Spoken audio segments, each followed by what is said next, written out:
તો તિરુપતિના પ્રસાદ વિવાદમાં તમિલનાડુમાં તપાસ કરવામાં આવી રહી છે. ડિંડીગુલની એઆર ડેરી ફૂડમાં ફૂડ સેફટી વિભાગની તપાસ. ફૂડ વિભાગ તરફથી આ તપાસ શરૂ કરવામાં આવી છે. તપાસમાં કેન્દ્ર અને રાજ્યના ફૂડ સેફટી વિભાગ જોડાયા છે. એઆર ડેરી તિરુપતિમાં લાડુના પ્રસાદ માટે ઘી સપ્લાય કરતી હતી.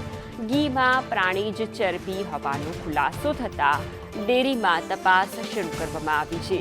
દેવસ્થાનમ ટ્રસ્ટે એઆર ડેરી પાસેથી ઘી લેવાનું બંધ કર્યું.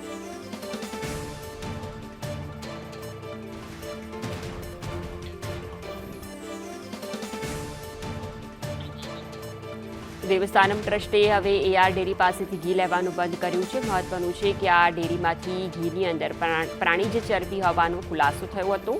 તે બાદ હવે ઘી સપ્લાય કરવાનું બંધ કરવામાં આવ્યું છે. આ સાથે જ ફૂડ સેફટી વિભાગ તરફથી પણ ડેરીની અંદર તપાસ શરૂ કરવામાં આવી છે. કેન્દ્ર અને રાજ્ય બંને ફૂડ વિભાગ આ તપાસમાં જોડાયા છે અને તમામ પ્રકારે ડેરીની અંદર કેવા પ્રકારે સાધન સામગ્રી હતી તેની તપાસ